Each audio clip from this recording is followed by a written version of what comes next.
started with a knock on the door in 2009, about midnight, when two uniformed officers came to our door to let us know about what happened to our son.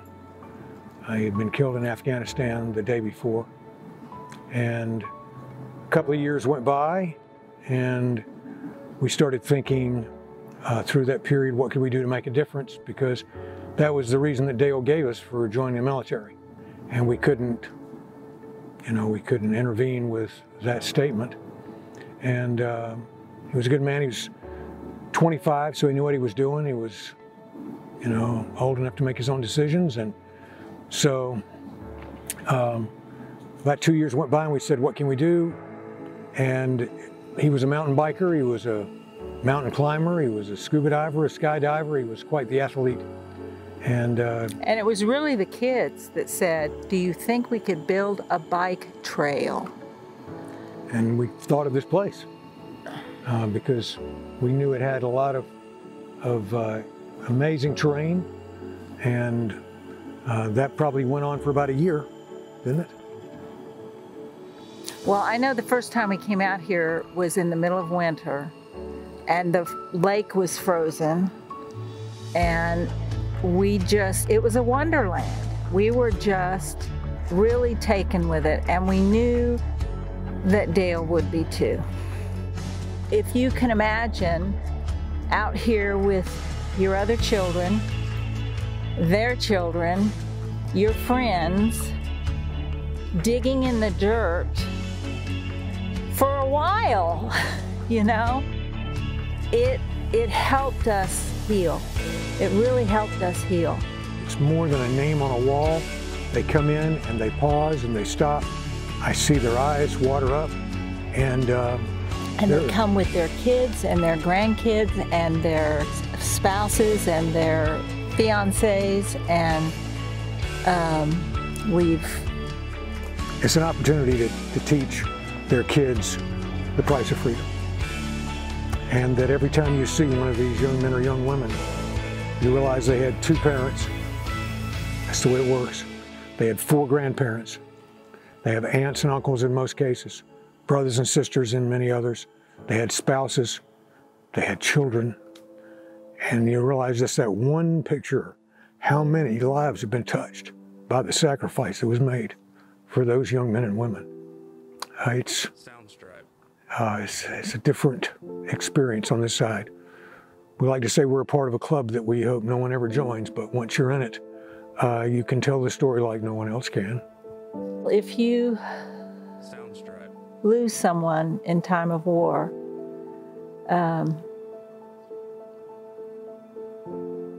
you become a member of the Gold Star families. We had never heard that term before, but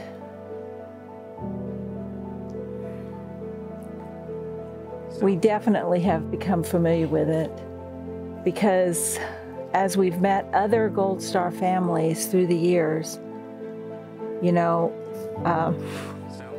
even when you see each other from across the room, you know what they've been through. And it's kind of hard to talk to anybody else about it. Even after, what has it been now? Has it been 11 years? Mm-hmm.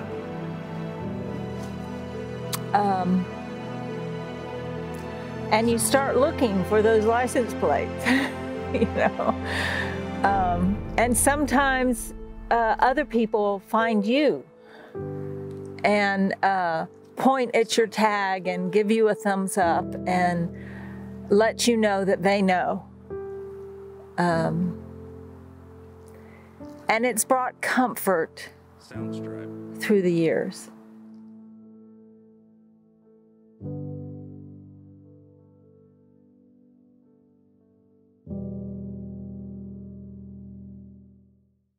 Losing a child, there's nothing easier.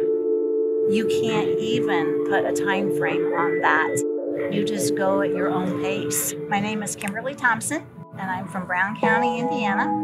And our son is Jonathan Hunter. He was killed in Kandahar, Afghanistan on August the 2nd of 2017, and that's why I run.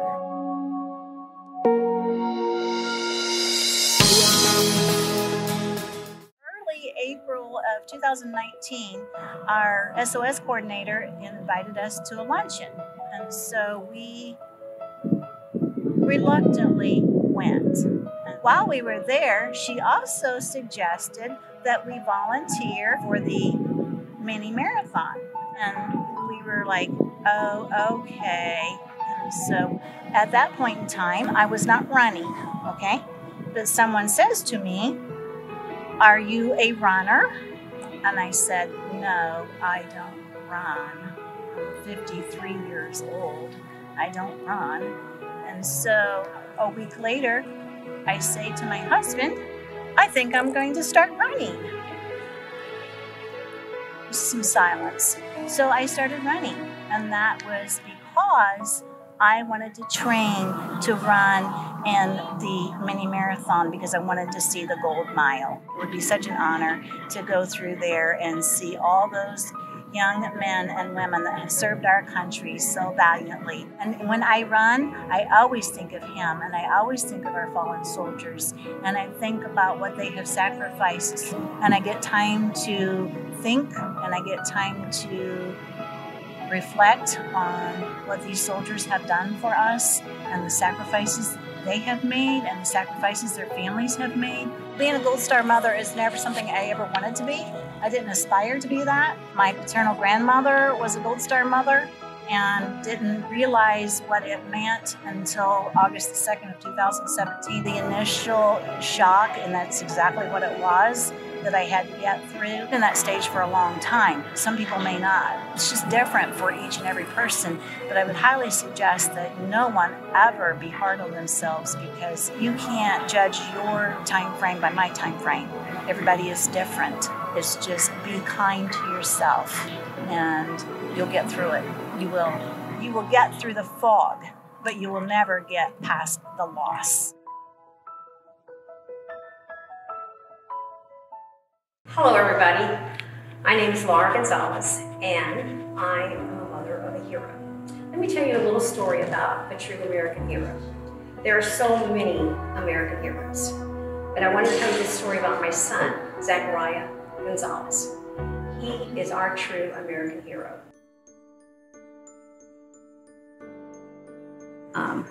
I like that picture a lot. He's serious there. Zachariah was born August 23rd, 1983. He was 23 years old. Yes, I know 23 years sounds, oh wow, he was young. But you know, I stop people and I say, well, death doesn't have an age, right? People have been dying every day since the beginning of time. And it's unfortunate, but you go and God calls you. So you have to accept it and embrace it, or you can just truly kill you. Zachariah was in Iraq. He went actually as a cook. Our whole family loved to cook. Well, he was there and he did his time, and then he came back and went back to school, and then he decided that he wanted to go back again.